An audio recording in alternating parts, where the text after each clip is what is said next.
In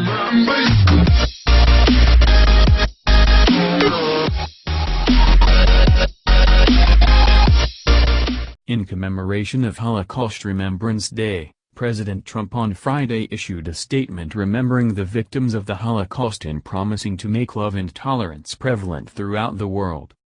But while the president may claim to remember the victims, the organized American Jewish community believes he has forgotten the lessons of the past. Earlier this week, leaked drafts of President Trump's executive orders revealed plans to temporarily ban immigration from 7 Muslim-majority nations and suspend all refugee admissions for 120 days. The order, as signed late Friday, also closed the door to Syrian refugees indefinitely, and more than halved the number of refugees the country will take in 2017. Christian and other refugees of minority religions will now be privileged over Muslims coming from Muslim-majority nations. A number of national Jewish groups and prominent individuals have drawn a direct line between the rejection of Jewish refugees during the reign of Nazi terror in Europe and the new refugee restrictions. For the descendants of the survivors and refugees who were given safe haven on American shores, the parallel is stark. "This one hits Jews in the gut," says Rabbi Jill Jacobs, executive director of TRUA, a network of rabbis that champions human rights. "It is an insult to release this executive order on International Holocaust Remembrance Day when we realize that millions died because they couldn't find refuge in the United States or anywhere else," Rabbi Jacobs says, and many of the reasons that were given for why the U.S. couldn't let Jews in are very similar to reasons that are given for blocking refugees, especially Muslim refugees, now. Protesters also gathered in multiple cities on Friday afternoon, with a strong showing from Jewish organizations, including the Hebrew Immigrant Aid Society, HIAS, and Bend the Arc in Manhattan. Organizers tweeted under the hashtag #NoBanNoWall. In New York, demonstrators formed a solidarity wall of people around Muslims praying the Friday Jummah prayer.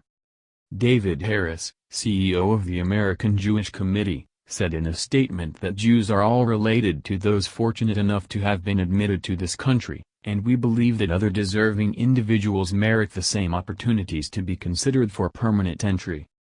The Anti-Defamation League's Jonathan Greenblatt issued a statement explicitly underscoring that for Jews, our history and heritage compel us to take a stand.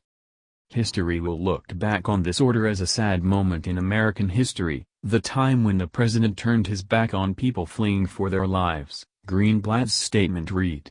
This will effectively shut America's doors to the most vulnerable people in the world who seek refuge from unspeakable pain and suffering.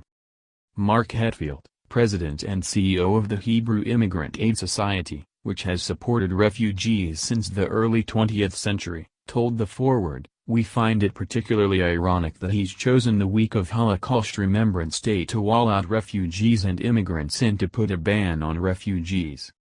A petition signed by Jews who fled the former Soviet Union circulated this week. "We, the undersigned Soviet Jewish refugees, write to express our support for the United States refugee resettlement program and our opposition to President Trump's draft executive orders that would close America's doors to vulnerable refugees desperately seeking our protection. The United States must not turn our backs on the human beings who are fleeing violence and persecution, just as we and our families did when we left the former Soviet Union, nor abandon our highest national values and the demands of basic decency." Prominent Jews and intellectuals also issued statements.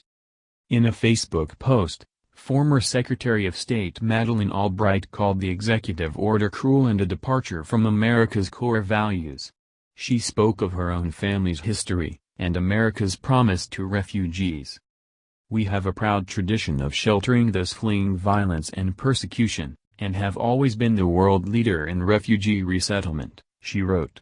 "As a refugee myself who fled the communist takeover of Czechoslovakia, I personally benefited from this country's generosity and its tradition of openness." Masha Gessen, a writer and refugee from the former Soviet Union, tweeted, "I came to this country as a refugee," and tagged several other prominent people who had also come to the U.S. as refugees, including Albert Einstein, Hannah Arendt, writer Gary Shteyngart, and others. And Frank didn't, Jessen wrote. Couldn't get a visa.